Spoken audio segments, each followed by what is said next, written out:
Donc effectivement, aujourd'hui, je viens plutôt avec ma casquette de responsable du bureau d'études d'Art Skylab, que l'on a finalement créé par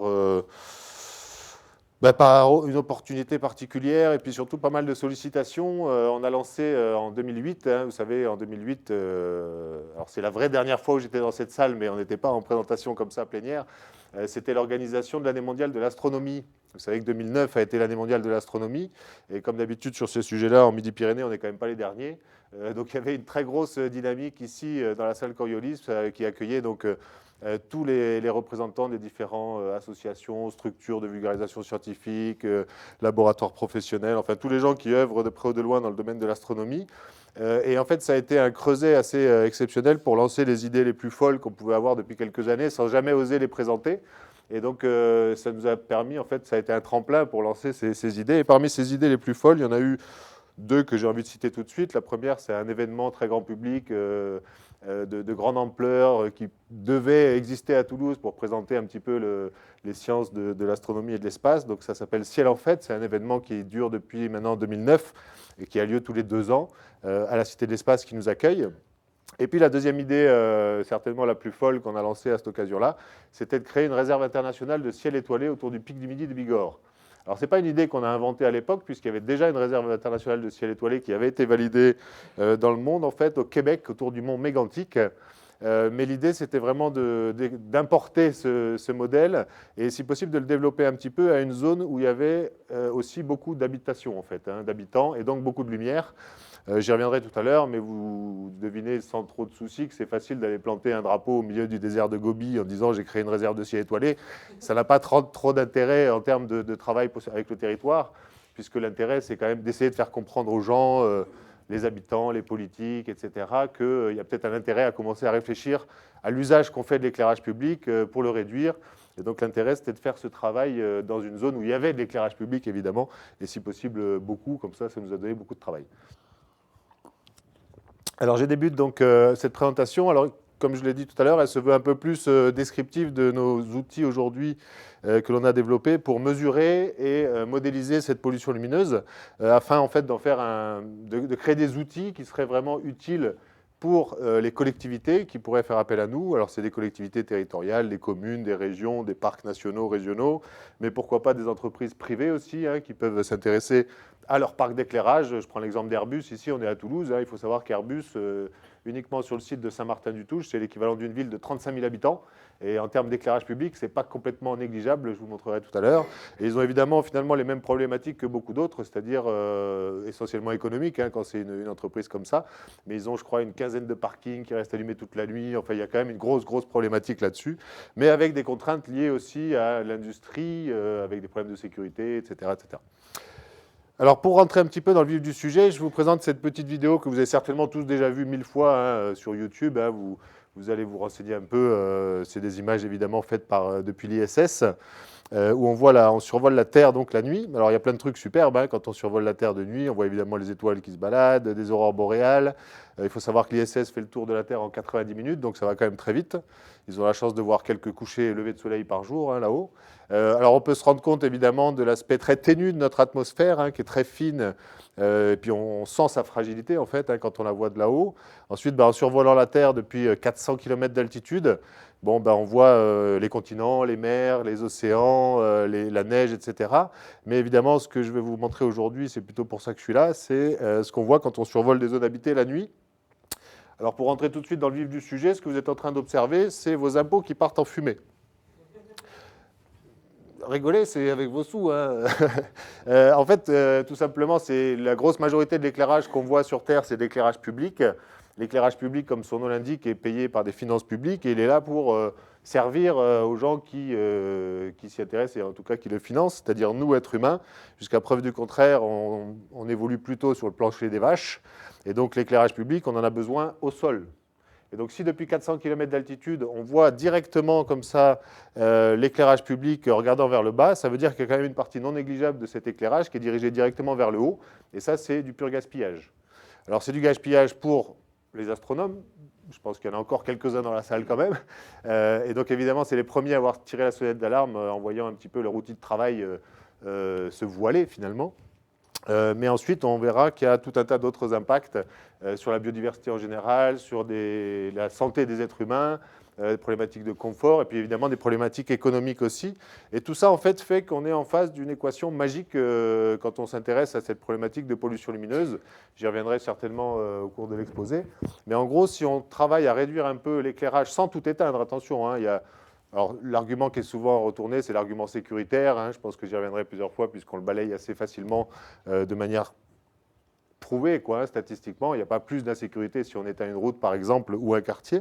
Mais l'idée ici, ce n'est pas de dire qu'on va tout éteindre, c'est juste de dire qu'on va commencer un petit peu à réfléchir de l'usage qu'on fait de cet éclairage public. Et si on s'y intéresse, c'est-à-dire si on réduit l'éclairage public, on va gagner énormément en termes d'écologie, hein, sur la biodiversité. Je montrerai quelques exemples.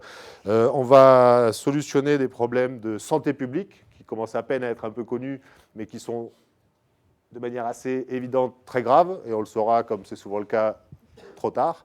Des problèmes pour retrouver un petit peu notre environnement de manière générale, le ciel étoilé des astronomes. Mais le ciel étoilé, c'est quelque chose qui est le patrimoine de l'humanité. Hein, c'est absolument fondamental de savoir un petit peu où on est, où on va. Et notre environnement, c'est pas que le champ bucolique et champêtre où on va regarder les belles fleurs et les papillons à côté de chez soi. C'est notre univers, c'est ce qui fait qu'on est là aujourd'hui pour en parler. Et quand on ajoute à ça la composante économique, bon, ben là, on a toutes les oreilles qui s'ouvrent, évidemment, et on se rend compte qu'on peut faire du vrai développement durable en réduisant des dépenses publiques, en améliorant notre vie d'être humain, en améliorant la biodiversité. Et avec tout ça, on peut même créer de l'emploi, créer de l'activité. J'en suis un exemple vivant aujourd'hui devant vous, puisqu'on a même créé de l'emploi avec des salariés. Donc, qu'est-ce qu'on demande de plus au sommet de l'État aujourd'hui que ce genre de sujet, finalement? Je vous mets au défi de trouver le moindre truc négatif qu'on peut trouver dans ce sujet, quoi. Alors, vous reconnaissez évidemment l'endroit où on s'est arrêté ici. Hein, donc, j'ai arrêté la vidéo exprès au-dessus de l'Europe et en particulier de la France, hein, qui permet de bien voir. Vous voyez, par exemple, je parlerai tout à l'heure du pic du Midi, hein, qui est une émanation de l'Observatoire Midi-Pyrénées où on se trouve. Pour aller au pic du Midi, vous êtes à Toulouse, vous suivez l'autoroute A64, hein, qui est très bien dessinée ici, pour aller finalement jusqu'à Tarbes et Lourdes, où vous bifurquez pour aller ensuite vers Bagnères de Bigorre. Donc on peut s'amuser à suivre carrément la route comme ça.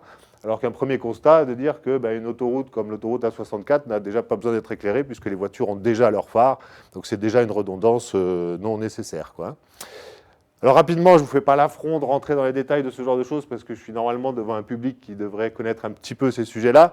Mais juste pour insister sur un point, hein, quand je parle plutôt au grand public de la lumière et de la pollution lumineuse, c'est vrai que souvent on a quand même dans la population en général la vision un peu réductrice de la lumière comme étant finalement la partie visible du spectre électromagnétique, vous le savez très bien, mais partie visible qui est évidemment très petite par rapport à l'ensemble du spectre électromagnétique, chose qu'on connaît évidemment très bien en astronomie par exemple, puisqu'aujourd'hui on observe à peu près tous les astres de l'univers dans toutes les longueurs d'onde. J'ai moi-même soutenu, comme on l'a dit tout à l'heure, ma thèse ici sur l'étude des amas de galaxies de l'univers lointain en rayon X. Donc c'est des choses évidemment, et ici justement à Toulouse, on est quand même bien avancé là-dessus, avec les détecteurs gamma, etc., qui ont été développés. Mais toujours est-il que pour le commun des mortels, je dirais, la lumière, ça reste finalement la toute petite partie visible du spectre, qui est donc une toute petite... on parle de la fenêtre du visible, hein, moi je parle plutôt de lucarne, parce que c'est vraiment minuscule. Et en fait, bon, déjà, c'est nos yeux qui réduisent un petit peu ça, mais on a en plus... le côté filtrant de l'atmosphère, vous le savez très bien aussi. Hein. Si on n'avait pas ce filtre de l'atmosphère, on ne serait pas là aujourd'hui pour en parler, puisque la vie n'aurait pas pu apparaître sur Terre. Mais l'atmosphère, donc on a ici le taux de pénétration hein, par rapport à l'altitude, par rapport au plancher des vaches ici, en fonction des différents types de rayonnement.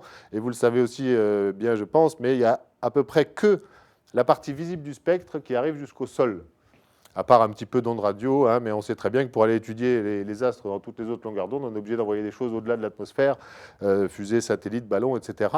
Et donc ça, c'est quelque chose sur lequel j'insiste beaucoup parce que c'est quand même assez fondamental de se rendre compte que d'une manière ou d'une autre, nos yeux sont faits pour regarder à travers cette toute petite lucarne que l'atmosphère nous laisse ouverte pour pouvoir voir justement le ciel étoilé et voir d'où on vient. Et c'est de là que vient finalement toute l'astronomie et de là toutes les sciences qui en découlent. Puisque je m'amuse aussi à dire, alors surtout quand j'ai des enfants, que les enfants en école primaire, ils apprennent un peu la préhistoire, ils parlent d'Homo erectus. Moi, je m'amuse à dire que Homo erectus, on pouvait l'appeler aussi Homo astronomicus, puisque c'est à partir du moment où il s'est mis sur deux pattes, vous savez que l'être humain a pu lever la nuque et regarder finalement vers le ciel étoilé. Et à partir de là, on ne sait pas quelles étaient ses capacités de formuler vraiment des hypothèses ou des questions à cette époque, mais il s'est forcément posé des questions sur ce qu'il voyait là-haut, ne serait-ce que les pluies d'étoiles filantes, les phases de la Lune, tout ce qu'il voyait là-haut, des comètes, etc. Donc c'est vraiment grâce à cette petite lucarne que l'atmosphère nous laisse passer, qui est comme par enchantement, j'ai envie de dire, hein, pour ne pas faire du darwinisme primaire, mais c'est comme par enchantement, la lucarne qui est ouverte, c'est juste la lumière que nos yeux sont capables de voir. Et donc aujourd'hui, avec la pollution lumineuse, on est en train de fermer les rideaux et les volets pour être bien sûr de se fermer cette toute petite fenêtre que la nature nous avait laissée pour admirer ce ciel étoilé, puis surtout pour essayer de comprendre d'où on vient. Alors la pollution lumineuse, on l'a définie tout simplement par l'impact de la lumière artificielle sur l'environnement, de manière le plus vaste possible, hein, l'être humain faisant évidemment partie de cet environnement. Alors j'insiste bien sur artificiel, parce que les astronomes de base ont tendance à penser que la Lune, par exemple, fait de la pollution lumineuse. C'est vrai que si on veut faire une photo d'une galaxie lointaine, quand il y a la Lune, on est un peu gêné, parce que ça fait de la lumière, évidemment. On ne peut pas décemment parler de pollution lumineuse dans ce cas-là, sinon, encore une fois, on ne serait même pas là pour en parler. Donc, on va mettre de côté le problème de la Lune, quoique j'y reviendrai un petit peu tout à l'heure. Et ici, j'ai listé en fait les 4 principaux impacts de cette pollution lumineuse sur la vie en général. Donc, le premier, je l'ai mis en premier, d'une part parce que je suis quand même astronome à la base, mais aussi c'est surtout historique. Comme je l'ai déjà dit un peu en introduction, c'est vraiment l'astronomie professionnelle qui a fait émerger ces problématiques dans les années 70, en fait. Hein, les premiers questionnements d'astronomes américains, Kitt Peak, Flagstaff, etc., ont fait émerger cette problématique, mais plus vraiment pour protéger l'outil de travail de l'astronome, hein, qui est l'accès au ciel étoilé. Mais à ça, les astronomes professionnels ont évidemment vite trouvé la solution, en partant au fin fond du désert d'Atacama au Chili, ou en envoyant des satellites en orbite. Mais c'est aussi un problème global qui fait qu'aujourd'hui, on a tendance à parler plus volontiers de paysage nocturne, puisque le paysage nocturne, voilà, c'est quelque chose qui compte pour tout un chacun dans la vie de tous les jours. Et j'y reviendrai tout à l'heure, parce que c'est une notion qui a vraiment émergé avec le Parc national des Pyrénées, dans lequel on a beaucoup travaillé depuis une dizaine d'années maintenant à cette fameuse réserve internationale de ciel étoilé. Et ils ont vraiment compris que depuis des années, ils avaient valorisé leurs paysages, leurs activités, etc., de parc national, mais uniquement le jour. Et en fait, ils pouvaient, dès lors, valoriser aussi les paysages nocturnes. Et c'était d'ailleurs un des paris qu'on a fait quand on a lancé ce projet, qui s'est confirmé bien au-delà de nos espérances, puisqu'aujourd'hui, il y a énormément d'animations et de l'activité touristique aussi générée. Je parlais tout à l'heure d'activités qui étaient créées avec ça, professionnelles. Il y a aussi l'attrait touristique des zones labellisées et protégées. Donc on parle aujourd'hui volontiers de paysages nocturnes parce que le ciel étoilé, désolé pour les astronomes dans la salle, mais tout le monde s'en fiche un peu.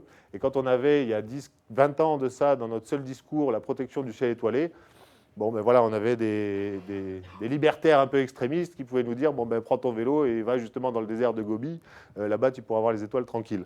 Donc l'idée c'est vraiment d'élargir vraiment ce sujet qui a émergé de l'astronomie, mais à l'ensemble de tout ce qui nous concerne en fait, nous êtres humains sur Terre. Donc on a des effets sur les écosystèmes qui sont absolument évidents, hein, j'y reviendrai tout à l'heure. Je n'ai pas parlé non plus de juste le fait de produire de l'énergie pour éclairer. Hein, c'est aussi des impacts écologiques non négligeables. Gaspillage énergétique, donc ça, on peut dire merci à la dernière crise économique qui fait que les collectivités territoriales se sont retrouvées avec les robinets un petit peu fermés. Et donc, ils ont tout de suite regardé où est-ce qu'ils pouvaient faire des économies. Et comme par hasard, le plus gros poste de dépense des communes, c'est l'électricité. Et le plus gros poste de dépense dans l'électricité, c'est l'éclairage public. Donc, c'est facile de voir où est-ce qu'on peut faire des économies facilement. Et enfin, il y a toute une problématique sur la santé et le confort des êtres humains, ne serait-ce que pour pouvoir se reposer tranquillement dans l'obscurité, sans avoir à fermer les volets l'été, par exemple, quand on a besoin de respirer. Mais je viendrai tout à l'heure sur le fait que ça pose finalement de vrais problèmes de santé publique qui sont a priori assez graves, mais dont on commence à peine à prendre conscience maintenant, et qui ne sont encore pas étudiés. Donc il y a tout un pan de recherche en fait, qui s'ouvre sur ce sujet. Alors pour continuer un petit peu dans l'introduction générale, et puis sur thème astronomique quand même, ici on est donc au mont Wilson. Vous savez que j'avais fait un peu de cosmologie, donc je suis quand même attaché à cet endroit-là aussi, puisque c'est là où il y a eu un peu la bataille un petit peu pour imager et simplifier entre Einstein et Hubble, l'astronome, évidemment, pas le télescope qui a pris son nom depuis. Et la question, c'était un peu de se demander si l'univers était plutôt immuable, créé représentant la beauté divine, et donc forcément immuable, impossible d'évoluer pour l'éternité. C'était plutôt la vision d'Einstein, et Hubble, qui était plutôt observateur, et qui a observé depuis cette coupole, en fait, le fameux éloignement des galaxies lointaines, le fameux redshift, le décalage vers le rouge, qui a fini par nous faire comprendre que l'univers est en expansion, et donc qu'il évolue. Et donc ça a été quand même une grande période, et on peut dire peut-être la naissance de la cosmologie moderne. Alors aujourd'hui, je ne suis pas là pour parler de cosmologie, ça c'était il y a 15 ans.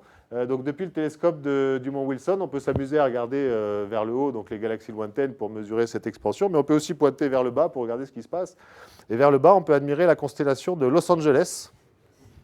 Constellation de Los Angeles photographiée en 1908, donc vous excuserez la qualité des images, mais en 1908, voilà à quoi ressemblait Los Angeles vu depuis le Mont Wilson aux États-Unis. Et on peut s'amuser à regarder, façon de parler, la même vue 50 ans plus tard, 1958, et encore 50 ans plus tard, en 2008. Je n'ai pas l'actualisation de 2018, mais bon, ça vous montre quand même un petit peu ce qui s'est passé en un siècle là-bas. Alors on peut dire, oui, c'est les États-Unis, tout ça, on voit les routes toutes perpendiculaires, ça se passe loin, etc. Mais ça se passe évidemment partout de la même manière. Alors on peut imaginer, à l'époque où Van Gogh peignait ses fameuses toiles café-terrasse ou des nuits étoilées, il était possible d'aller en ville le soir, de sortir en terrasse, de manger en voyant très, très bien ce qu'on avait dans son assiette, puisque la terrasse est éclairée, tout en étant capable de se faire une petite balade digestive sous le ciel étoilé, même dans des villes relativement peuplées. Là où aujourd'hui, une ville moderne aurait plutôt tendance à ressembler à ça. Alors je vous vois déjà rigoler en disant oui, c'est l'Asie, c'est Hong Kong, c'est Singapour, etc., etc. Aujourd'hui, le gros de la population mondiale, il est quand même par là-bas, donc il faut quand même se poser des questions aussi sur de quelle manière l'humanité en général peut voir l'évolution des cités et des grandes villes, même si peut-être qu'en Europe, aujourd'hui, on est moins extravagant. Voilà à quoi pourrait quand même ressembler une ville bientôt. Et pour ceux qui rigolent, je vous invite à regarder les plans d'urbanisme locaux, et par exemple à Toulouse, pour voir les projets d'installation de fameux panneaux publicitaires à LED. Et on rigolera tout de suite beaucoup moins parce que c'est quelque chose qui est en train de se déployer dans le territoire. J'y reviendrai un tout petit peu à la fin de l'exposé en parlant d'une étude qu'on a faite sur Paris.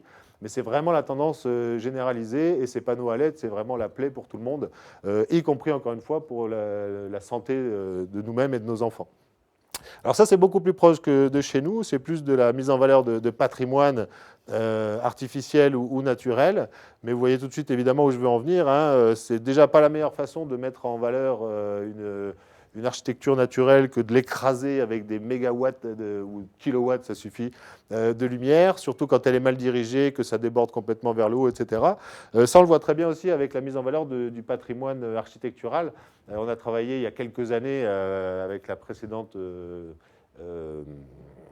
mandature, je dirais, de la ville de Toulouse, à l'amélioration de certains éclairages de monuments. Et je prends l'exemple de l'architecture gothique, par exemple, du clocher de Saint-Cernin, quand il était éclairé avec des...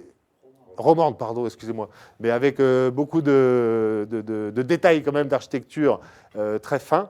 Et quand on éclaire ça avec un éclairage un peu, avec des gros spots un peu écrasants, finalement on écrase l'architecture, on ne la met pas du tout en valeur. Et depuis, ça a été amélioré en intégrant des petites loupiottes dans les alcôves de l'architecture, et c'est beaucoup moins polluant et beaucoup mieux mis en valeur. Alors ici, évidemment, il y a une problématique aussi très claire environnementale, puisque quand on éclaire une falaise comme ça, si on veut, par exemple, réintégrer un couple de gypaètes barbus sur la falaise des pénitents d'Aimé, bon, ben, ils vont plutôt aller un petit peu plus loin qu'à cet endroit-là. C'est une évidence pour tout le monde. On a aussi donc l'éclairage de monuments type viaduc de Millau. Alors, c'est une fierté régionale s'il en est. Mais vous voyez cet éclairage donc, des poteaux du viaduc éclairés du bas vers le haut qui envoie un peigne lumineux comme ça dans le ciel. Donc maintenant, je vais vous inviter à faire un petit jeu de rôle.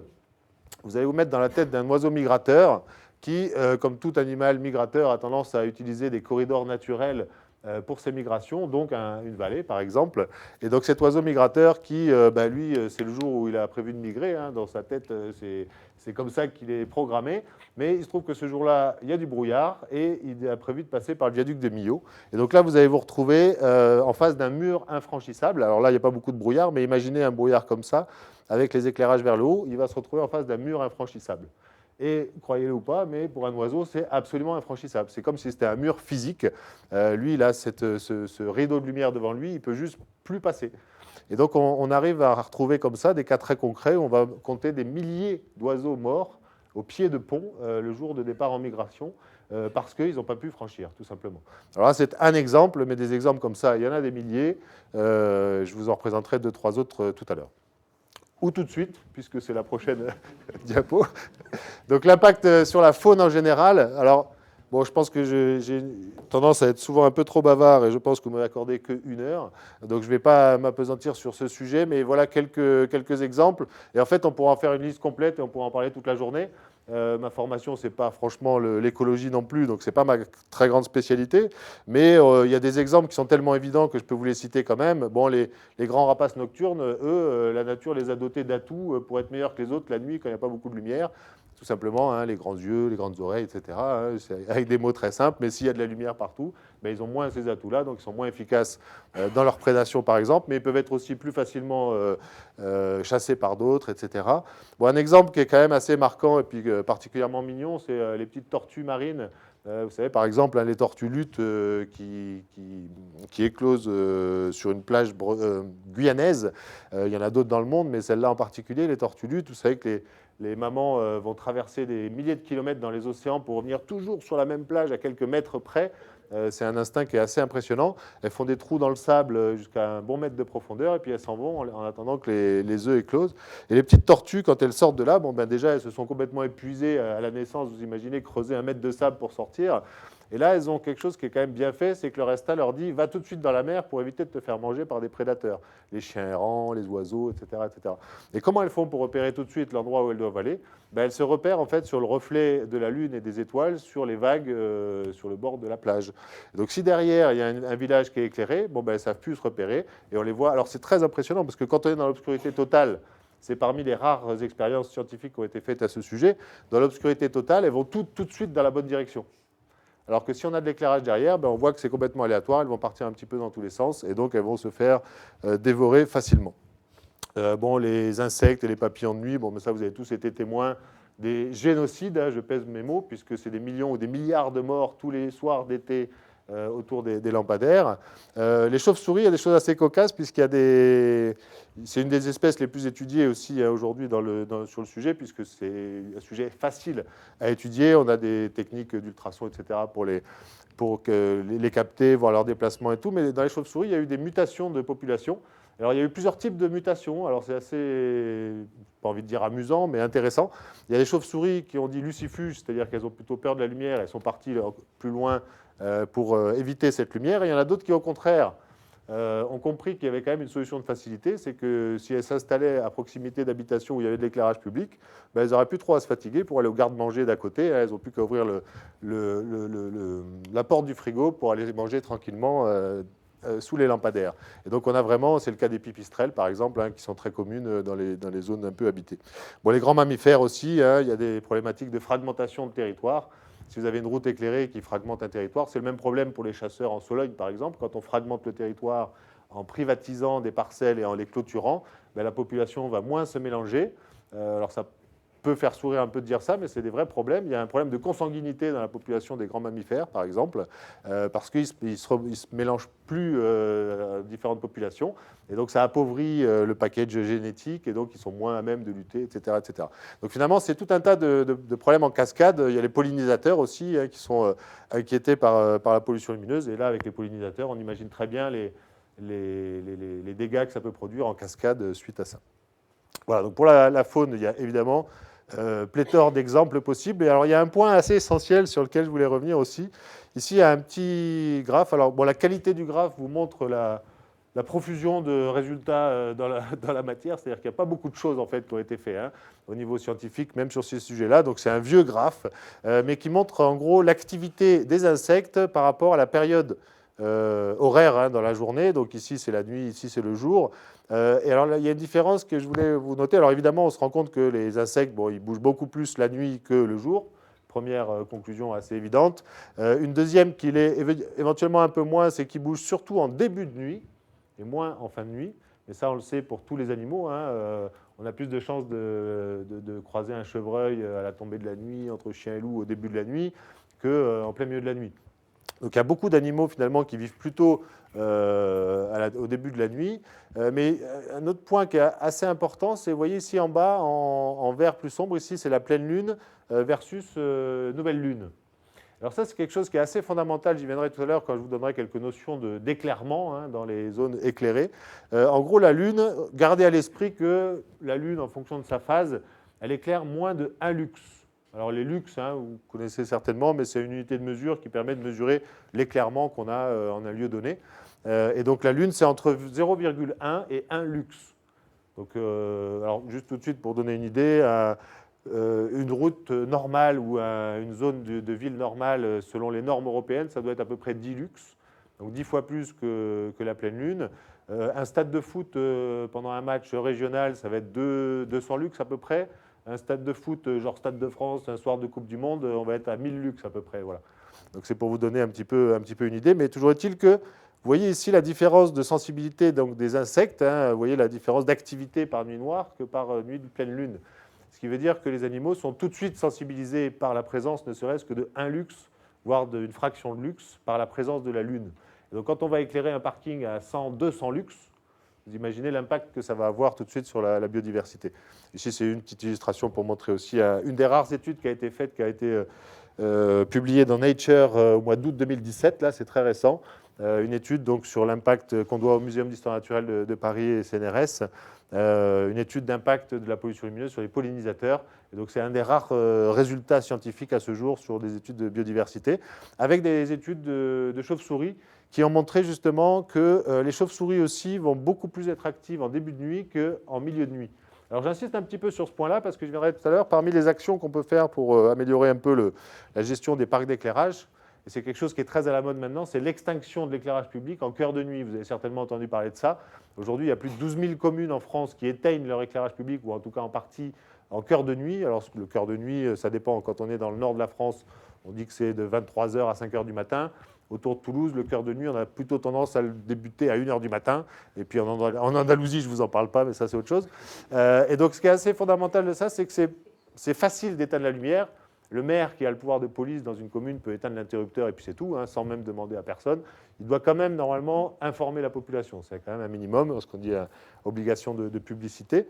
Par contre, il peut éteindre facilement et juste en éteignant comme ça une petite commune hein, pendant quelques heures la nuit, on peut déjà générer des milliers, voire dizaines de milliers d'euros d'économies à la fin de l'année. Donc évidemment, l'élu, on va dire, pas forcément très sensibilisé aux autres problématiques de ciel étoilé, de biodiversité, ce qui va l'intéresser essentiellement, c'est le chiffre en bas à droite de la facture à la fin de l'année. Et donc on peut facilement, c'est un peu la solution de facilité, éteindre une partie de l'éclairage public la nuit. Mais si on fait ça, les études récentes prouvent que ce n'est pas la meilleure action qu'on peut avoir par rapport à la biodiversité, puisque entre 1h et 5h du matin, en gros les chauves-souris, elles ont mangé et elles sont retournées se coucher, comme la plupart des animaux nocturnes d'ailleurs. Alors l'impact sur les êtres humains, donc c'est assez évident aussi, hein, j'ai souvent l'impression de réciter des évidences quand je présente ça, mais encore faut-il l'avoir présenté une fois, parce que des fois on n'y pense pas forcément. On a une première problématique qu'on appelle la lumière intrusive. Comme son nom l'indique, c'est assez évident. Vous voyez ici par exemple une photo qui a été faite à Grenoble par un passage piéton sur une voie de tramway. Vous voyez ici un immeuble de 6 étages. L'éclairage qui est ici, qui est censé sécuriser l'endroit où on doit passer, déjà, elle est absolument inefficace parce qu'on ne voit même pas qu'il y a un passage. Donc tout est complètement noyé dans une lumière complètement uniforme. Mais surtout, le pauvre gars qui habite ici au 6e étage de cet immeuble va recevoir cette lumière publique, hein, qui est là normalement pour éclairer le sol où on en a besoin. Et donc ça va rentrer chez lui alors qu'il n'a rien demandé. Donc les libertaires qui nous disaient de partir au milieu du désert de Gobi devraient s'inquiéter aussi de cette violation des libertés individuelles qui est finalement assez grave. Quand on habite dans une région comme Toulouse où l'été parfois on a quand même du mal à respirer, on peut avoir envie de dormir tout ouvert, volets et fenêtres ouvertes pour respirer un petit peu. Et bien là on va prendre la lumière intrusive qui va rentrer chez soi. Et vous vous souvenez de ce que j'ai dit au début, c'est qu'en plus cette violation de vos libertés individuelles, c'est vous-même qui la payez, puisque c'est l'éclairage public et vos impôts qui le payent. Et ça peut poser des graves problèmes. Par exemple, ici, une chambre d'enfant en plein milieu de la nuit, vous voyez qu'on y voit comme en plein jour. Et alors là, ce n'est pas moi qui le dis, hein, c'est les médecins qui ont d'ailleurs eu l'année dernière un prix Nobel de médecine aux États-Unis pour ce qu'on appelle la perturbation du rythme circadien. Alors, l'étude en question portait plus sur l'usage de ces petites bêtes-là le soir avant de se coucher, mais ça, vous avez tous entendu parler. Tablettes et smartphones sont à proscrire au moment où on va se coucher la nuit. Pourquoi? Parce que les écrans, pour être si efficaces, sont composés de LED bleu. Alors, c'est le prix Nobel de l'année d'avant de physique qui a été attribué à l'inventeur de la LED bleue. Alors, la LED... Je ne vois pas pourquoi vous rigolez, c'est très vrai. Mais la LED tout court, elle existait depuis bien avant. Hein. Vous savez, les petits circuits électroniques avec des petites LED rouges, etc., on les connaissait depuis bien avant, le composant LED. Mais il était très peu efficace. Ça faisait une petite loupiote rouge, une petite loupiote verte pour des cartes électroniques. Mais ce n'était pas du tout efficace pour l'utiliser réellement pour l'éclairage. Alors, efficace au sens propre du terme. C'est-à-dire l'efficacité pour convertir l'énergie électrique qu'on envoie dans le composant et la convertir en énergie lumineuse. Ce qui fait l'efficacité des LED, c'est les nouvelles composantes des LED bleus. Et c'est pour ça que, et d'ailleurs c'est rare, mais les journalistes à cette époque-là ont tout le temps été très précis en disant toujours l'inventeur de la LED bleue. Et faisait bien la distinction. Et donc le problème, c'est l'éclairage bleu dans nos yeux d'être humain avant d'aller se coucher. Pourquoi ? Tout simplement parce que l'être humain est fait pour, le cerveau de l'être humain est fait pour associer la couleur bleue au jour, puisque en général, quand il fait beau, la lumière est plutôt bleue dans le ciel. Et donc le cerveau qui voit du bleu, il a un signal pour dire attention, il fait jour, donc je ne suis pas fatigué, je n'ai pas envie de dormir. Et donc si vous éclairez vos yeux le soir avec de la lumière bleue, même, vous voyez par exemple, moi je suis toujours en mode nuit avec une image très orangée. Mais l'image qui est orangée ici, si ça vous amuse, on fera l'exercice tout à l'heure, j'ai amené ce qu'il faut. Vous prenez un petit spectrographe pour décomposer la lumière, vous regardez une image toute rouge sur votre smartphone, vous allez voir qu'il y a encore une petite bosse bleue. Parce que derrière les filtres, les traitements, etc., ce qui fait l'efficacité, c'est le bleu. Et le bleu, c'est aussi très dommageable pour la biodiversité en général. Vous avez tous vu les lumières pour attirer les insectes la nuit qui sont toujours très bleues, etc. etc. Et puis d'ailleurs, l'autre problème, j'y reviendrai tout à l'heure, mais c'est que le ciel est bleu parce que l'atmosphère terrestre diffuse le bleu. S'il y a des gens du laboratoire d'aérologie dans la pièce, je pense qu'il y aura des choses à discuter après.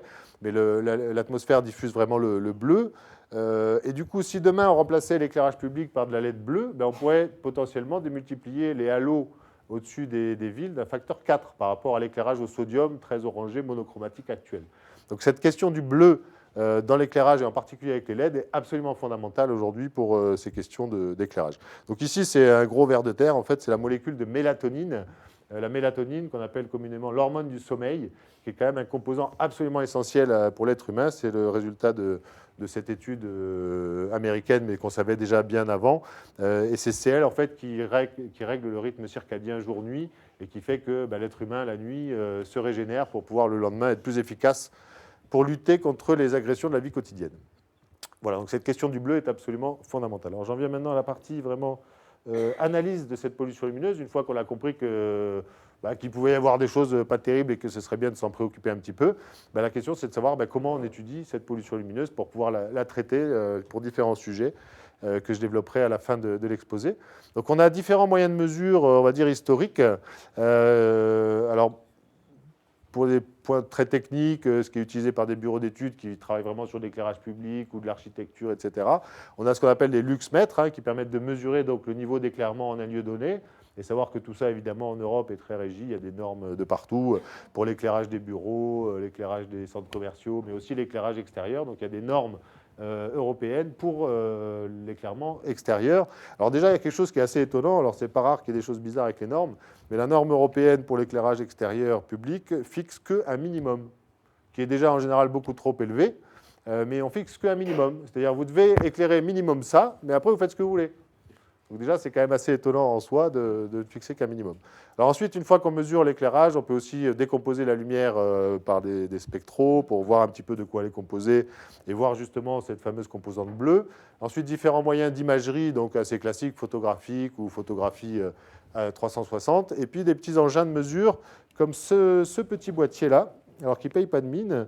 C'est quelque chose qui est vendu pas très cher non plus, qui a été développé par un PhD canadien. Et alors, aussi bizarre qu'il puisse paraître, l'engin que j'ai dans la main actuellement, c'est à peu près le seul outil qui est utilisé aujourd'hui scientifiquement de par le monde entier pour mesurer la pollution lumineuse. Bon, c'est pas grand-chose, c'est un petit photomètre avec un peu d'électronique dedans quand même pour corriger des questions de température, des choses comme ça.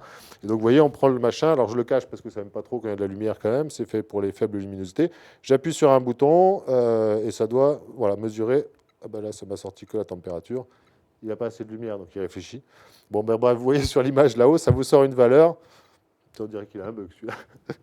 On verra tout à l'heure, c'est pas grave. Ah voilà, donc là, ça vous sort une valeur, 14,29.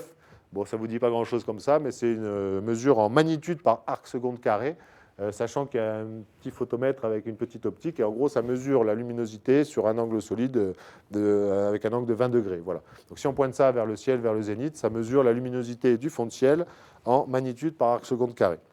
Mais c'est lié à pas mal de problèmes. Alors déjà, si on veut utiliser ce machin-là pour aller vraiment caractériser un territoire en termes de pollution lumineuse, ben, la principale contrainte, c'est que déjà, il faut aller sur le territoire, si possible la nuit, et envoyer des gens donc, pour mesurer ça. Donc c'est tout de suite une problématique. Si on veut mailler le territoire et accumuler un peu de statistiques de données, c'est forcément compliqué.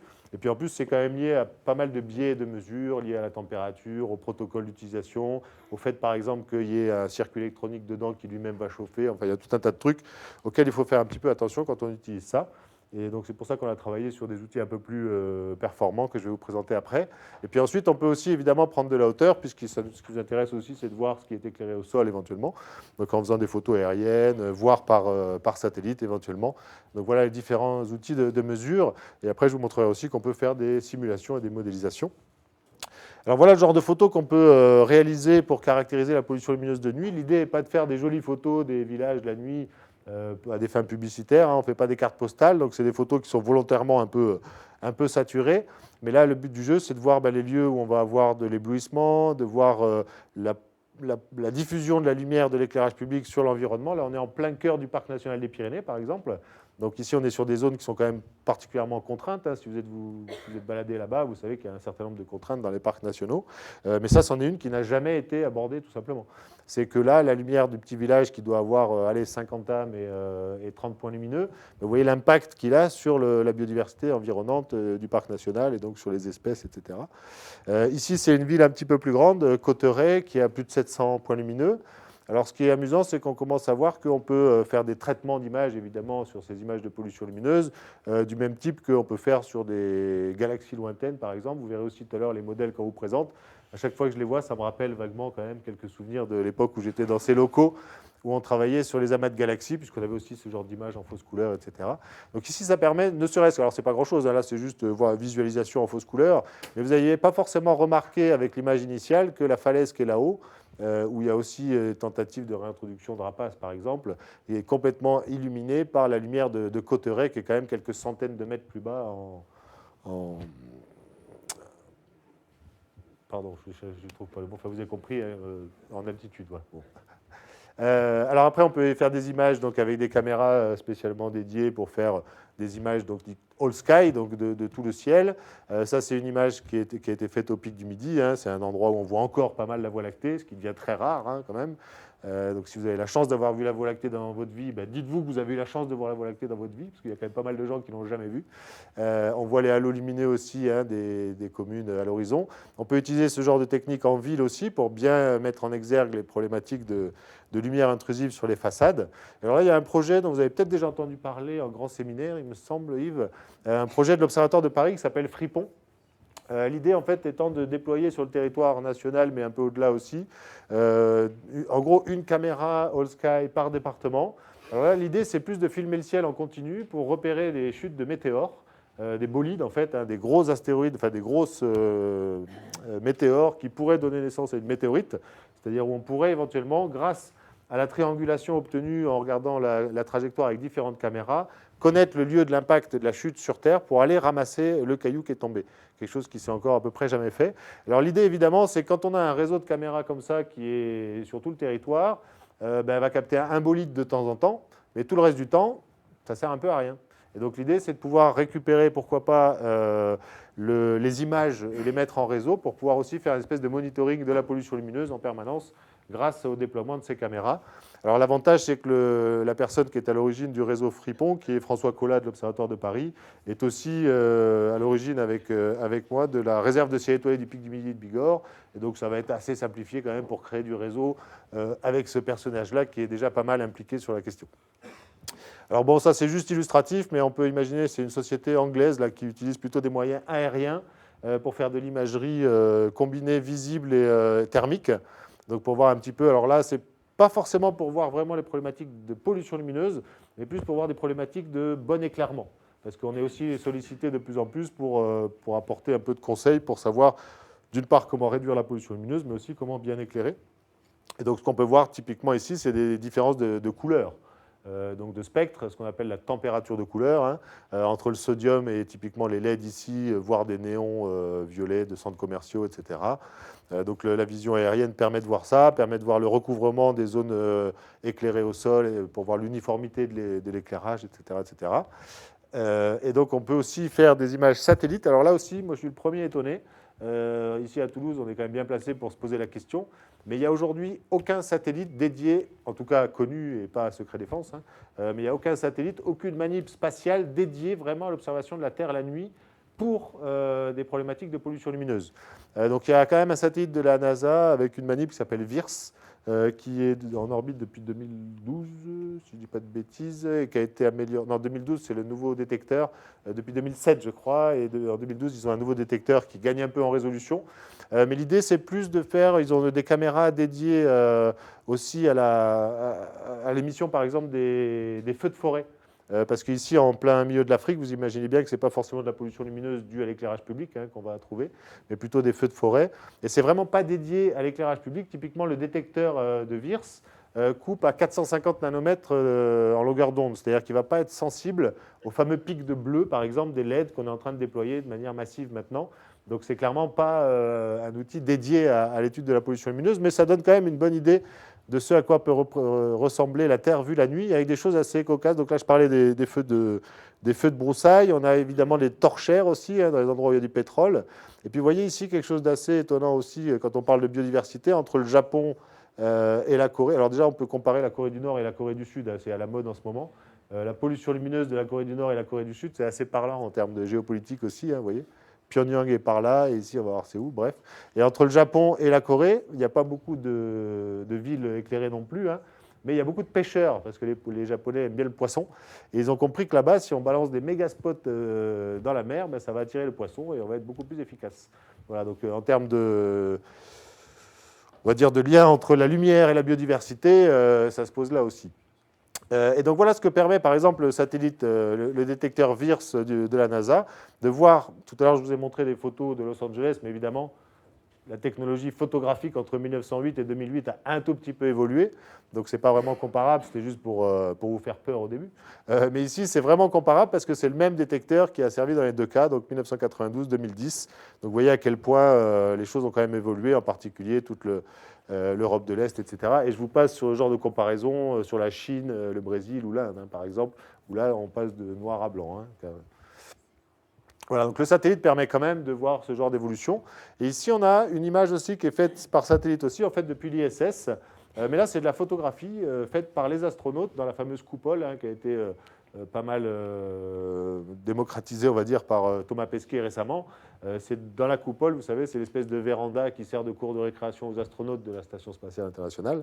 Et c'est une véranda qui donne sur la Terre, en fait, et c'est de là qu'ils font toutes leurs images, de jour ou de nuit. Alors celle-là, on ne la doit pas à Thomas Pesquet, c'était un ancien astronaute de l'émission précédente, américain, qui a fait une photo de Toulouse, vue la nuit. Alors si vous reconnaissez très bien, je pense, un certain nombre de grands axes, les grands boulevards, etc. Et puis je vous en ai un tout petit peu parlé tout à l'heure. Vous voyez cette espèce de langue noire ici, au milieu d'une zone très polluée, c'est la piste de l'aéroport de Blagnac, avec à droite l'aéroport et à gauche l'usine de Saint-Martin-du-Touche d'Airbus. Donc on voit bien sur cette image que c'est quand même de loin le principal pollueur en termes de photopollution de la ville de Toulouse. Donc ces genres d'images satellites, si on pouvait les reproduire un peu plus régulièrement, pourraient nous permettre de voir, par exemple, quand on a présenté ça à l'ancienne municipalité de Toulouse, on a tout de suite mis en exergue ici, vous voyez, un boulevard ici, enfin une avenue qui est finalement assez loin en fait dans la périphérie de Toulouse. Le centre de Toulouse, vous le savez, est quand même très petit. Et donc on a tout de suite vu ça, on s'est dit, tiens, pourquoi ce truc-là il est si éclairé que ça? On est allé voir sur place et on s'est rendu compte qu'il y avait des mâts d'éclairage dont le haut du luminaire en fait était une plaque en verre. Voilà. Alors, il y a des gens qui ont inventé ce truc-là, on ne sait pas pourquoi. Rigolez pas, on a payé des ingénieurs pour inventer le lampadaire boule, quand même. C'est-à-dire qu'il y a des gens qui ont travaillé longtemps pour inventer un lampadaire boule qui éclaire partout, sauf là où on en a besoin. Je crois qu'il y a encore quelques reliques qui traînent sur le parking de l'OMP, mais ils ont enfin été changés il n'y a pas très longtemps, puisque ce n'était pas forcément le principal exemple en la matière.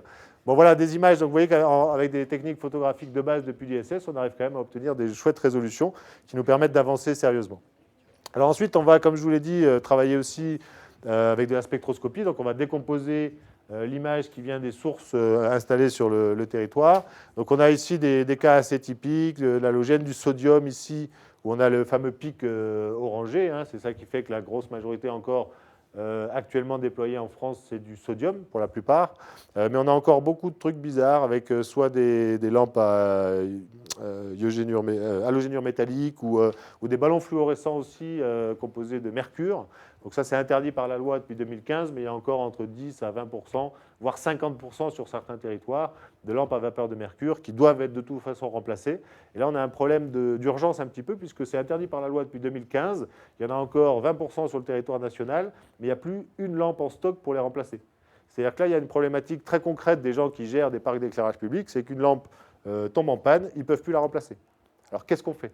Est-ce qu'on investit massivement pour remettre et ce qui se passe en ce moment, c'est qu'on va remettre de la LED partout. Si on le fait trop vite, on fait n'importe quoi. Est-ce qu'on fait ce qu'on appelle du relamping en remettant une espèce de lampe bricolo à la place de l'autre, tout en gardant tout le machin un peu obsolète derrière? Donc c'est vraiment le gros de la problématique pour laquelle on est sollicité aujourd'hui, c'est ce genre d'études et ce genre de conseils qu'on peut apporter aux collectivités.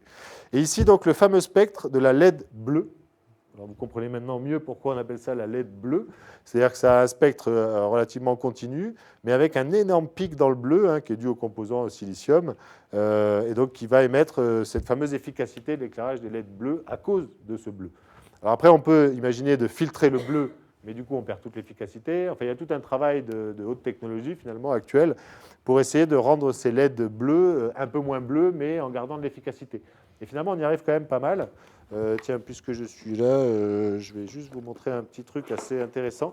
C'est un petit démonstrateur, en fait, pour bien vous faire prendre conscience de ça, parce que le problème, c'est qu'aujourd'hui, on a de plus en plus, 90% des travaux de reconversion d'éclairage aujourd'hui, c'est de la LED. Hein. Et alors, il y a une problématique qui est assez claire, vous l'avez un petit peu senti avec ce que je vous ai dit là, mais plus une LED est bleue, plus elle est efficace. Donc, plus elle est économe. C'est-à-dire, moins on envoie d'électricité pour avoir autant de lumière à la sortie, en gros. Hein. Donc si on regarde que l'argument purement économique, on a envie de mettre de la LED bleue partout parce qu'on va énormément économiser. Mais je vous ai dit aussi que c'est le bleu qui a le plus gros impact en termes environnementaux en général, sur la santé humaine, etc. Donc on a un problème d'inversion de proportionnalité. Plus on veut économiser, plus on va polluer en fait. Donc il faut trouver le meilleur compromis possible entre des économies dont on a besoin et une moindre pollution. Vous voyez ici, c'est un petit démonstrateur à LED justement pour montrer, je ne sais pas si vous voyez bien, les différences de température de couleur. Alors je fais attention parce qu'il y a quand même quelques scientifiques dans la salle. Température de couleur, c'est quand même une notion qui est liée à un rayonnement de corps noir. Et ça, ce n'est pas franchement un rayonnement de corps noir. Donc quand on parle de température de couleur pour la LED, on fait un peu d'abus de langage, mais bon, on est plus dans le monde industriel et politique que dans le monde scientifique dans ces sujets-là. Donc ici, vous avez de la LED à température de couleur de 5000 Kelvin. Donc ça, c'est super, ça économise vachement, on éclaire à fond, etc. Mais c'est juste horrible sur le parc d'éclairage public. Personne ne veut de ça. Parce que ce qu'on a oublié de dire quand même, c'est qu'il y a un aspect perception de l'usager quand même, qui est assez fondamental. Et si vous mettez ça chez vous, vous n'en voudrez pas. Hein. C'est une lumière très bleue, très froide, très blafarde. Alors on se plaint des fois que le orangé du sodium est aussi un peu uniforme. Mais ça, c'est encore pire. Au moins, le orangé du sodium, il est un peu chaud, quoi. Donc aujourd'hui, dans le parc d'éclairage public, on va avoir du 5000 Kelvin jusqu'à 2400 Kelvin. Vous voyez bien la différence en termes de température de couleur ici. Et avec différentes... on a un peu le nuancier de la LED aujourd'hui. Donc pour aller tout de suite dans le vif du sujet, notre préconisation actuelle, c'est plutôt du 2700 Kelvin. On va avoir un éclairage qui est relativement agréable, relativement chaud, un peu moins impactant pour la biodiversité, même s'il reste du bleu, hein, on n'a pas tout enlevé, et qui reste suffisamment efficace, par exemple, pour bénéficier de subventions publiques lors de conversion. Mais encore trop souvent, et je reviendrai un soir ici, parce que je vois que vous avez des super luminaires modernes à LED sur le parking de l'OMP, mais je mettrai ma main à couper que vous êtes entre 4000 et 3500. Puisque c'est encore le gros de ce qui est vendu aujourd'hui par les éclairagistes aux syndicats qui sont en charge de l'éclairage public. Donc si un jour on vous pose la question, dites que la température de couleur des LED, c'est quelque chose d'absolument fondamental, et en gros, plus elle est faible, mieux c'est, quoi. Le sodium, c'est 2000 Kelvin, grosso modo, hein, pour vous donner une comparaison. Et aujourd'hui, on a encore beaucoup trop de LED déployés à 5000 Kelvin. Alors, ce que je vous disais tout à l'heure, ici, on a le spectre en trait continu, le spectre de la LED bleue, donc avec ce fameux pic bleu. Et en pointillé ici, on a ce qu'on a mis la sensibilité circadienne des êtres humains. C'est-à-dire c'est justement la couleur qui perturbe, ce que je vous ai dit tout à l'heure, le rythme circadien avec les écrans de smartphone, etc. Et là, vous voyez, bon, on ne peut pas faire plus parlant, hein, c'est pile poil l'émission principale du pic bleu de la LED dans le pic de sensibilité circadienne de nos yeux. Et c'est aussi d'ailleurs, vous voyez, à 450 nanomètres en longueur d'onde, c'est justement là où coupe le détecteur du satellite VIRS. Hein, donc, il faut toujours faire attention quand on compare les images comme ça au détecteur. Alors j'en viens aux outils qu'on a développés donc, au sein de Dark Skylab, et avec Philippe qui est ici présent depuis quelques années avec moi. On a développé en particulier un outil de mesure de la pollution lumineuse. Je vous ai dit un petit peu l'avantage et surtout les inconvénients du petit boîtier dont je ne vous ai pas dit le nom, ça s'appelle un SQM, tout simplement Sky Quality Meter, voilà. Mais c'est un petit boîtier qui fait des mesures ponctuelles en fait, hein. Donc on est obligé d'aller sur le territoire et faire quelques mesures à la main. Et donc l'idée en fait de l'outil qu'on a développé qui s'appelle Ninox. Ninox étant le nom d'une petite chouette nocturne. Tout ce qu'on invente, on leur donne des noms de petites chouettes nocturnes parce qu'il y a pléthore de possibilités, hein, il y a beaucoup de chouettes nocturnes. Et donc il y en a une qui s'appelle Ninox. Et vous voyez le petit boîtier qui est ici. Alors je l'ai amené en vrai parce qu'en général, quand les gens voient la photo, ils disent oh, on croyait que c'était énorme et tout. En fait, c'est tout petit, c'est ça. Mais vu au pic du midi, comme ça, en avant-première, on peut avoir l'impression que c'est énorme. Donc voilà le machin, hein, le Ninox, c'est ça. Alors on l'a mis au pic du midi parce que tout simplement on met au pic du midi tous les trucs qu'on veut tester un peu, crash tester on pourrait dire. Donc là ça fait plus d'un mois que ça tourne au pic du midi, 2 mois à peu près. Vous avez à peu près en mémoire les conditions météo qu'on a depuis 2 mois. Donc il y a eu du moins 20 degrés, 150 km/h de vent, 2 mètres de neige en 2 jours, etc. Et ça a tourné en continu pendant 2 mois. Alors évidemment, quand il y avait 2 mètres de neige dessus, il faisait bien noir hein, au pic du midi. Donc c'était une belle réserve de ciel étoilé, bon sans étoiles, mais voilà. Donc ça c'est Ninox. Alors je ne vais pas forcément rentrer dans trop de détails, mais on a développé, le but du jeu de ça en fait, c'est de simplifier la vie de tout le monde. La nôtre avant tout. Et puis surtout de gagner en statistiques pour pouvoir faire un peu de vraie science avec ça. Et surtout simplifier la vie des gens qui nous sollicitent pour installer ça. Parce que bon, comme je vous l'ai dit, on est un bureau d'études. Hein. Au passage, ce n'est pas notre activité professionnelle principale, comme l'a dit Yves, même si ça tend à le devenir de plus en plus. Mais ça devient compliqué d'aller sur le territoire. Là, on est engagé en ce moment sur un projet, par exemple, entre autres, dans les Vosges. Donc, quand je suis sollicité par des collectivités pour aller faire des mesures de pollution lumineuse dans les Vosges, si je commence à leur facturer ne serait-ce que tous les déplacements pour aller la nuit avec mon machin à bout de bras, c'est compliqué. Et puis, en plus, vous allez vite comprendre que, scientifiquement parlant, on n'était vraiment pas très satisfait de ça. Donc l'idée de ce machin-là, c'est vous le posez n'importe où chez vous, avec un smartphone ou n'importe quel outil doté d'un accès Wi-Fi, en fait.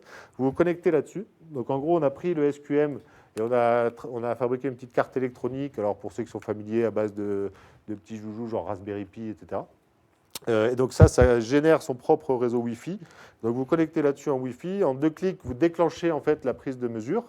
Et donc, il y a un peu d'intelligence astronomique là-dedans. Donc, pour information, Philippe, qui a beaucoup travaillé là-dessus, est aussi à l'origine du logiciel C2A, que peut-être certains d'entre vous connaissent, qui est un logiciel de planétarium particulièrement développé. Donc, tout ce qui est éphéméride, etc., ce n'est pas ce qui a posé le plus gros problème. Donc, le machin sait quand est-ce que tombe la nuit astronomique, il connaît la phase de la Lune, la position de la Lune, des principales planètes, de la Voie lactée, etc. Donc, déjà, vous l'allumez, vous le mettez chez vous, vous le lancez 2 jours. Ce qui est déjà pas mal, parce que ça évite d'envoyer un agent du parc national ou un extérieur pour déclencher le truc la nuit. Et donc, dès qu'il fait nuit, il va se déclencher tout seul. Et au lieu de faire une mesure à un moment donné, à un endroit donné, il va faire une mesure par minute, toutes les nuits, enfin toute la nuit et toutes les nuits, tout le temps qu'on le laisse en route, quoi. Donc, ça permet d'accumuler, vous l'aurez vite compris, une base de données statistiquement bien remplie et bien complète, qui ensuite permet de faire énormément d'analyses, beaucoup plus qu'une simple mesure à bout de bras instantanée. Alors, pour vous faire bien comprendre ça, ici, on a la courbe, en fait, le résultat d'une nuit de mesure de Ninox. Donc, la première nuit qui a été faite, c'était le 25 décembre 2017. Petite parenthèse pour dire qu'on fait ça avant tout parce qu'on est passionné, qu'à des fins professionnelles. Et donc, depuis le 25 décembre 2017, c'est toutes les nuits, partout où on peut, etc. Donc, vous voyez la courbe ici en bleu. Donc là, on a ordonné donc, les magnitudes par arc seconde carré. Le meilleur ciel utopique au monde, c'est 22 en magnitude par arc seconde carré. C'est une échelle logarithmique parce que historiquement, ça correspond aux magnitudes, mais je ne vais pas vous refaire tout le truc là-dessus. Et en abscisse, on a donc les heures, tout simplement, en temps universel. Et donc, on voit très bien ici un exemple typique de courbe. Un jour où il y a un peu de lune, en première phase de lune. Donc, on a ici une courbe décroissante parce que la lune descend, tout simplement. Donc, avec une pente qu'on peut déjà analyser. Ensuite, vous voyez ici une chute brutale, une marche d'escalier ici. Il se trouve qu'elle est pile poil au niveau de 22 heures. Alors 22 heures, c'est TU, donc c'est 23 heures locales. Eh ben, c'est justement l'heure où le village d'à côté éteint sur une partie de son éclairage public. Vous voyez déjà un certain niveau de sensibilité, c'est qu'on a 0,2-0,3 magnitude à peu près de chute parce que le village un peu plus loin a éteint son éclairage public. Ça marche avec le clocher d'un peu plus loin, etc. Ensuite, on a une chute à nouveau qui est un peu accélérée ici. Donc là, on estime que c'est parce que la Lune, elle est vraiment partie se coucher derrière l'horizon. Donc d'un seul coup, on a un assombrissement un peu plus brutal. Ensuite, on a à nouveau une petite pente décroissante. Et puis si on a une petite chute à nouveau. Bon, ben là, c'est Philippe qui allait se coucher, parce que c'était chez lui. Et donc, c'est la lumière de sa chambre, tout simplement, qui était un peu à côté, qui s'est éteinte. Donc, on y est sensible aussi. Donc, ensuite, ça continue à... Alors, méfiez-vous, parce que si demain, et je vais vous le demander tout à l'heure, on met des Ninox chez vous, c'est pire que Big Brother. Après, on peut analyser tous vos faits et gestes de la nuit. Donc, on descend ici. Alors, le gros avantage, c'est qu'on est à peu près sûr, après quelques nuits de mesure, sans lune par beau temps, d'obtenir la meilleure noirceur du ciel possible à un endroit donné de manière relativement absolue, quoi. Alors que, et après, vous voyez la remontée chaotique ici est due à un passage de couverture nuageuse. J'y reviendrai tout à l'heure. Mais vous comprenez aisément maintenant que si on parcourt un territoire un peu vaste, j'ai passé par exemple toute la semaine dernière à parcourir tous les hauts plateaux du Vercors. Donc quand vous allez de Villard-de-Lans, pour ceux qui connaissent, à Saint-Michel de l'autre côté, il y a 2h30 de route. Donc vous êtes à des heures différentes, à des niveaux de conditions météo différentes, etc. Donc si vous allez à 22 heures, par exemple, à un endroit donné, vous faites une mesure, voilà, scientifiquement parlant, c'est quand même moyennement représentatif de vraiment la noirceur du site, quoi. Alors ça, c'est ce qu'on a fait nous-mêmes depuis des années, c'est ce que font les scientifiques à peu près partout depuis des années. Mais là, on a apporté donc ce niveau d'études statistiques en plus. Alors, il y a quand même une équipe de scientifiques de l'Université de Vienne qui a travaillé un peu sur ces sujets-là, mais avec une manip un peu plus lourde, avec le PC, etc. Et donc, qui ont enregistré ici, vous voyez, un diagramme de densité d'une année de mesure, même un peu plus fréquente que la nôtre, parce qu'après, je vous ai dit une mesure par minute, mais on peut le régler comme on veut, à la limite. Si on veut s'intéresser, par exemple, à l'impact d'une route passagère, on peut faire une mesure par seconde et en espérant mesurer aussi les passages de voitures. Enfin, il y a énormément de choses à faire avec ça. Ici, vous avez le résultat donc, en diagramme de densité de à peu près 1 million de points de mesure. Donc, c'est le résultat d'une année de mesure à Vienne, où on voit donc la densité de points pour la meilleure noirceur du ciel possible ici, avec ce contour rouge ici. Mais vous voyez qu'il y a un deuxième contour qui apparaît là-haut. Et alors ça, c'est quelque chose qu'on avait moyennement intuité en fait au départ, pour une simple et bonne raison, c'est qu'on est des astronomes. Et en tant qu'astronome un peu brutaux, on avait traduit ce que les Américains appellent Dark Sky Reserve en réserve de ciel étoilé. Donc, vous voyez la subtilité, hein. Dark Sky, ça n'a jamais voulu dire ciel étoilé. Ça veut dire ciel sombre ou ciel noir. Et nous, comme on est des astronomes et qu'on a voulu faire une réserve de ciel étoilé à l'observatoire du Pic du Midi de Bigorre, on a toujours parlé de ciel étoilé. Et en fait, on s'était toujours intéressé, jusqu'à il y a à peu près un mois ou deux, à la mesure de la pollution lumineuse, mais par ciel étoilé, donc par nuit claire. Mais on se rend compte ici, et ce qui nous a tout de suite mis la puce à l'oreille, évidemment, c'est ce machin-là, c'est que la pollution lumineuse, elle est là aussi quand il ne fait pas beau. Voire, elle est bien pire. Et donc ici, vous avez les deux niveaux de mesure en densité, par ciel couvert et par ciel clair. Alors c'est intéressant, j'y reviendrai tout à l'heure, mais en étudiant en fait l'écart entre le ciel étoilé et le ciel clair, on a déjà une information qui est tout à fait intéressante aussi. Bon, vous avez compris que le fait d'analyser statistiquement toutes ces données, ça nous permet d'avancer énormément dans l'analyse de ce qu'on peut faire. Donc un des exemples ici, puisque quand on se retrouve avec des millions de données à traiter, on est dans le big data finalement, et ça tombe bien parce que c'est un peu le dada de Philippe, donc on arrive à faire pas mal de choses sympas avec ça. Par exemple ici, donc on a récupéré un échantillon de données qu'on a pu sélectionner grâce aux éphémérides intégrées dans Ninox en fait, et dans Noxy, qui est le logiciel d'analyse des résultats de Ninox, en faisant du filtre, en fait, donc en sélectionnant les mesures avec la Voie lactée au zénith ou sans la Voie lactée au zénith, par exemple. Et ça a permis de caractériser un peu la sensibilité de l'engin. Et vous voyez très clairement ici la différence de magnitude mesurée si on a la Voie lactée dans le champ de mesure ou pas. Alors ça, c'est quelque chose qui est assez intéressant parce que ça nous a permis de le caractériser de manière vraiment claire, alors qu'avant, si vous allez dans le désert de l'Atacama, par exemple, un soir où vous avez la Voie lactée bien visible en plein zénith, vous allez avoir une mesure de pollution lumineuse moins bonne que dans un autre endroit où le ciel est clairement moins beau qu'au Chili, quoi, parce que la Voie lactée a un vrai impact. Bon, je vais devoir accélérer un peu, je crois, parce qu'il est un peu tard déjà, je m'excuse d'avance. Ici, c'est un autre système qu'on a développé aussi, donc caméra de monitoring qui s'appelle Scops, encore une petite chouette nocturne. Alors en 2 mots, mais là, on a donc une image all sky, comme je vous ai montré tout à l'heure, un peu d'analyse d'astrométrie, bon, des choses assez connues des astronomes, mais on connaît les étoiles qui sont dans le champ par de l'astrométrie. On va ensuite soustraire, par exemple, la pollution de la Voie lactée. Et en faisant tourner la caméra toute la nuit, la Voie lactée avance, donc on va pouvoir petit à petit moyenner pour la soustraire. Et au final, on se retrouve avec une analyse en fait, du centre de l'image, mais quand même 60 degrés par 60 degrés, avec une mesure de cette pollution lumineuse, et dont on va pouvoir calibrer le zénith grâce aux mesures de Ninox que je vous ai présentées juste avant. Donc ça permet de coupler pour avoir en plus une image un peu de l'ensemble de la voûte étoilée. Et donc le dernier point que je voulais aborder, parce que je pense que je n'aurai pas le temps d'aller au bout, sauf si vous êtes vraiment patient, c'est la modélisation et la simulation de la pollution lumineuse. Bon, l'idée de base est assez simple, on a de l'éclairage à un point donné, on a de l'atmosphère avec du gaz, des particules, etc.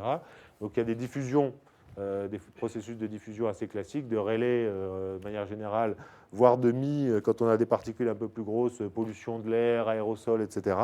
Et donc on peut, par différents moyens, estimer la puissance lumineuse installée à un endroit donné, et donc la diffusion que ça va donner dans l'atmosphère. Alors jusqu'à il y a à peu près 2 ans, on avait des heuristiques très simples, basées par exemple sur des états d'occupation des sols ou sur des populations qu'on raccrochait via des analyses statistiques globales au niveau national à un niveau de pollution lumineuse.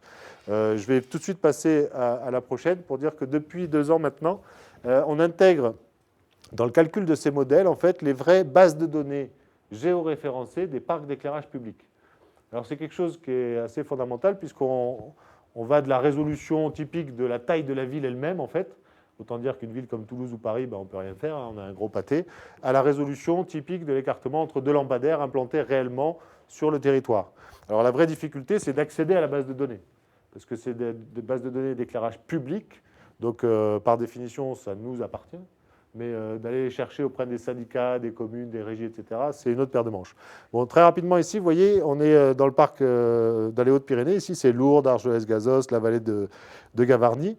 Et vous voyez qu'on a évidemment vous voyez, une bien meilleure résolution ici au centre de l'image que par rapport aux villes du Nord, par exemple, là où on a ce qu'on appelle une zone d'étude. La zone d'étude, c'est une zone dans laquelle on a accès à l'information de chaque point lumineux, géoréférencement, type de source, puissance, etc., qu'on intègre dans le modèle. Et en dehors de ça, on a une zone qu'on appelle d'influence, donc pour lesquelles on n'a pas les données précises, mais qui ont quand même une influence à longue distance, et donc on les prend en compte.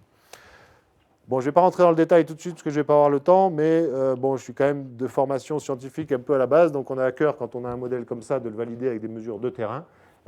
Choses qui ont été faites. Alors là, c'est un exemple assez rapide, mais c'est d'ailleurs un peu obsolète maintenant, on a beaucoup mieux depuis. Mais l'idée, évidemment, est de corréler les résultats de notre étude modélisée et simulée avec des vraies mesures de terrain, par exemple avec Ninox maintenant. Donc je vous rassure, ça marche plutôt pas mal. Et donc on l'utilise. Alors voilà maintenant pour montrer un peu la puissance du modèle. Une fois qu'on a accès à la base de données géoréférencée de chaque point d'éclairage, on peut faire un peu ce qu'on veut. À partir du moment où on a par exemple un Philips sous la main qui est un peu efficace avec ce genre d'outil aussi, il faut le dire. Donc ici, on a atterri dans Lourdes. Alors la couleur du sol, c'est la couleur du modèle. Donc plus c'est rouge, plus c'est pollué, plus c'est bleu, moins c'est pollué dans le fond des vallées. Et chaque label qui est apposé ici correspond à un lampadaire de l'éclairage public, avec le code couleur qui correspond à la puissance lumineuse du vert vers le rouge. Plus on est rouge, plus on est pollué, évidemment. Alors pour vous donner un exemple de ce qu'on peut imaginer de faire, vous voyez ici Argelès-Gazost, c'est un soir de match. Vous voyez, Argelès-Gazost, donc c'est déjà pas mal pollué, un peu obsolète, mais un soir de match, évidemment, c'est bien pire. Et donc, vous voyez, au fond, ici, vers le Hautacam, on a le stade de foot de Hautacam avec ses méga spots. Donc, on peut très bien simuler la même carte de pollution lumineuse à la fin du match, où on va voir le halo rouge qui est ici se résorber énormément parce que les spots ont diminué, évidemment. Donc, c'est un modèle qui est très interactif.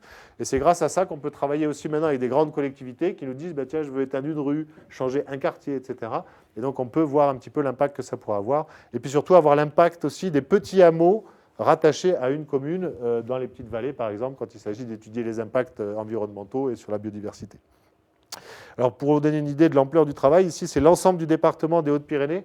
Dis-moi si je me trompe, 83 000 points lumineux sur 451 communes.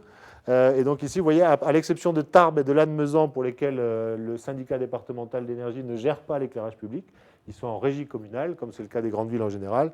Le reste, ici, vous voyez, c'est l'ensemble des Hautes-Pyrénées où on a fait cette simulation à l'échelle du point lumineux. Et donc, on pourrait se balader comme on l'a vu tout à l'heure. Bon, je n'ai pas beaucoup le temps, donc il faut que j'aille vite. Pour vous donner l'importance de prendre en compte la zone d'influence, ici, c'est une analyse qu'on a faite dans le parc naturel régional des Pyrénées ariégeoises. Et si on veut mesurer la pollution lumineuse précise au niveau de Aulus-les-Bains, par exemple, vous voyez la petite différence, elle est sensible, entre ici et ici, par exemple, ou au bout de cette flèche-là. Mais la différence entre ces deux images, c'est est-ce qu'on a allumé ou éteint la ville de Barcelone dans notre modèle. Barcelone qui est à 250 km à vol d'oiseau à peu près. Donc si on étudie le cœur même du parc national des Pyrénées, c'est quasiment obligatoire de faire une étude de Bordeaux à Barcelone en fait. Tout simplement parce que la diffusion de la pollution lumineuse, elle est un peu sans fin dans l'atmosphère. Bon, je passe sur les détails pour dire qu'on a une interface très développée maintenant qui permet de faire plein de choses interactives avec toute la base de données des communes, etc. etc. Et pour montrer l'interactivité du modèle, ce qui est intéressant, ça c'est le résultat d'une étude qu'on a faite pour le Parc national des Pyrénées, ce qu'on appelle des trames sombres, c'est-à-dire vraiment d'essayer de voir l'influence de cette pollution lumineuse sur les espèces. L'isocontour noir que j'ai dessiné ici, c'est ce qu'on a défini comme étant un seuil de gêne à la lumière, en fait, pour des populations de chiroptères, de chauves-souris. Et en gros, si vous êtes une chauve-souris, votre gîte est ici et votre principal garde-manger est ici, à l'état actuel des choses qu'on a mesurées, vous êtes obligé de faire le tour, prendre le périph'. Alors que si on agit sur l'éclairage public, donc là, ce qu'on a fait, en gros, c'est 30% de réduction de la puissance lumineuse entre ça et ça, vous voyez que la chauve-souris qui habite là, elle peut prendre le raccourci pour aller se restaurer un peu plus facilement. C'est un peu imagé, mais ça vous donne une bonne idée de genre d'études qu'on peut faire avec ça. On l'a comparé avec des modèles, des mesures de terrain, mais aussi avec les mesures satellites les plus précises. Donc vous voyez qu'on a une belle concordance quand même entre les deux systèmes. Alors évidemment, il y a du plus et du moins dans chaque. Je vous ai dit quelques désavantages des mesures satellites. Un désavantage, c'est qu'ils sont sensibles à tout type de lumière, y compris l'éclairage privé. Parce que nous, on travaille beaucoup quand même sur l'éclairage public, même si parfois on prend un peu en compte des zones industrielles, commerciales, etc. Je vous rassure, j'ai presque terminé pour vous dire que le fameux écart dont je vous ai parlé entre les mesures ciel clair et ciel couvert nous permet en fait d'obtenir, moyennant qu'on fasse ces mesures sur différentes zones géographiques avec différents niveaux de pollution lumineuse, nous permettent d'obtenir finalement une belle corrélation entre la luminosité du fond de ciel par ciel couvert et la luminosité du fond de ciel par ciel clair. Ce qui nous permet en fait de tordre le bras de notre modèle pour faire le même modèle. Donc ça, c'est le résultat de la simulation par ciel clair. Et ici, on a le résultat de la même simulation, mais par ciel couvert. Alors le résultat est assez évident, finalement, quand on y réfléchit, c'est qu'on augmente très fortement le contraste entre les zones non polluées et les zones polluées, pour une simple et bonne raison, c'est que vous êtes à Toulouse, la couverture nuageuse fait effet miroir, donc elle renvoie quasiment toute la pollution lumineuse vers vous-même et va multiplier quasiment d'un facteur 10 la pollution lumineuse. Et à l'inverse, quand vous êtes dans les montagnes, par exemple, pour donner un cas d'école, un peu loin de la pollution lumineuse, la pollution lumineuse joue le rôle d'écran et va garder la pollution lumineuse dessous, ce que vous avez tous vu si vous êtes allé au pic du Midi un soir de mer de nuages, par exemple. Voilà. Donc ça aura surtout un effet d'augmentation des contrastes. Bon, mais je pense que je terminerai là-dessus, même si j'aurais tant d'autres choses à dire, et puis je ne vous aurais même pas parlé du pic du Midi, ou presque, mais ce n'est pas grave. Ici, on a essayé de faire la même type de simulation, mais dans des zones particulièrement urbaines, et donc là, on s'est attaqué à Paris, carrément. Alors évidemment, si je gardais la même dynamique de couleur de pollution lumineuse pour Paris, vous imaginez bien que je pourrais vous mettre une belle image toute rouge et ça montrerait vite le résultat. Donc on a essayé de travailler un peu ça pour élargir un petit peu la dynamique de l'image. Alors ça permet de voir, alors là juste en niveau de gris, mais différentes des zones, on arrive quand même à mettre en exergue différentes pollutions lumineuses au cœur même de Paris. Et donc il y a des endroits assez évidents où il y a plus de pollution lumineuse qu'ailleurs. Et vous voyez, le dessous est constellé de petits points en fait, verts, jaunes, blancs qu'on ne voit pas trop. Mais c'est parce que Paris est exemplaire en la manière, puisqu'elle a publié sur un site internet d'Open Data l'ensemble de la base de données de son éclairage public à un niveau de détail qu'on n'a jamais vu ailleurs, qui nous a permis de faire un petit jeu assez rigolo, ou pas d'ailleurs, ça dépend du point de vue. Mais c'est qu'on a fait donc, cette carte de pollution lumineuse du centre-ville de Paris. Mais pour obtenir cette carte de pollution lumineuse du centre-ville de Paris avec une dynamique à peu près raisonnable, la seule solution qu'on a trouvée, c'est d'enlever 100% des lampadaires d'éclairage public. Alors normalement, il y a un blanc. Et donc là, cette image de pollution lumineuse de Paris est réalisée sans aucun lampadaire d'éclairage public. Donc la seule chose qui reste, puisque la base de données nous l'a permis, on a tout viré, on a gardé que le mobilier urbain. C'est JC2Co, en gros. Donc les abribus, quelques mises en valeur. Alors pas de vitrine, pas de bureau, pas d'appartement, puisqu'on n'a pas accès au privé. Mais tout ce que vous voyez ici, c'est le mobilier urbain parisien, où on voit qu'on pourrait très bien vivre à Paris avec un niveau de sécurité bien meilleur qu'au Moyen-Âge, sans aucun lampadaire d'éclairage public. Alors, je n'ai pas les chiffres en tête à Paris, mais à Toulouse, l'éclairage public, c'est quand même 4 millions d'euros par an. Voilà. Donc, si on réduit un peu ça, alors, bon, je n'ai pas eu le temps d'aller dans la fin de mon exposé, mais je pense que je vais m'arrêter là pour aujourd'hui, ou peut-être avec cet exemple aussi de Dublin. Vous voyez, parce qu'une fois qu'on a accès aux bases de données, ben, on peut tout faire un peu partout. Donc là, en rouge, orange, violet, c'est le parc d'éclairage public de Dublin et ses environs, avec des codes couleurs qui correspondent au type de source lumineuse. On voit s'il y a des LED, du sodium, etc. Et donc, on peut avec ça réaliser donc, la carte de pollution lumineuse de Dublin, au sud duquel il y a quand même un parc national aussi à préserver, comparé ici avec les images donc, du satellite VIRS. Et voilà, donc si à Toulouse, on pouvait par exemple réduire ne serait-ce que de 25% la consommation énergétique pour l'éclairage public, personne ne verrait la moindre différence au niveau du sol. Il y a différentes manières de le faire, réduire un peu la puissance lumineuse, etc. Demain, vous baissez tout de 30%, personne ne s'en rend compte. D'ailleurs, quand on éteint complètement des villes, en général, personne ne s'en rend compte. C'est-à-dire que les gens, la nuit, dorment. C'est quand même le scoop du jour. Et donc, il y a quand même pas mal d'endroits où on peut faire ça sans aucune perturbation. Donc, tout ce qui est argument sécuritaire, etc., en général, tombe à l'eau. Et voilà. Alors, dans les petites collectivités rurales, on arrive aujourd'hui à des conseils et à des modifications de parcs d'éclairage qui permettent d'aller jusqu'à des 75% d'économie sur la facture d'électricité. Donc, je vous laisse imaginer un petit peu ce qu'on peut obtenir avec tout ça. Voilà, donc je n'ai pas du tout fini, mais ce n'est pas grave. Le reste était un peu plus tourné autour du pic du Midi et la création de différentes zones et de réserves de ciel étoilé. Alors, je vais peut-être quand même aller juste à la dernière diapo. Alors, il y a quand même des exemples assez intéressants de conversion d'éclairage, donc avant-après. Je n'ai pas besoin d'un long discours pour vous convaincre qu'a priori, c'est quand même mieux après, c'est le but du jeu, tout en gardant les luminaires de style, parce qu'il ne faut pas oublier que les luminaires, c'est aussi du mobilier urbain qu'on voit le jour. Et ici, un exemple assez récent de la commune de Campan, par exemple, dans les Hautes-Pyrénées, où on voit ici un éclairage qui est assez peu efficace parce qu'il n'éclaire pas trop le sol, il éclaire les façades, il éblouit, et ici, on voit mieux le passage piéton, on éclaire moins les façades, etc. etc.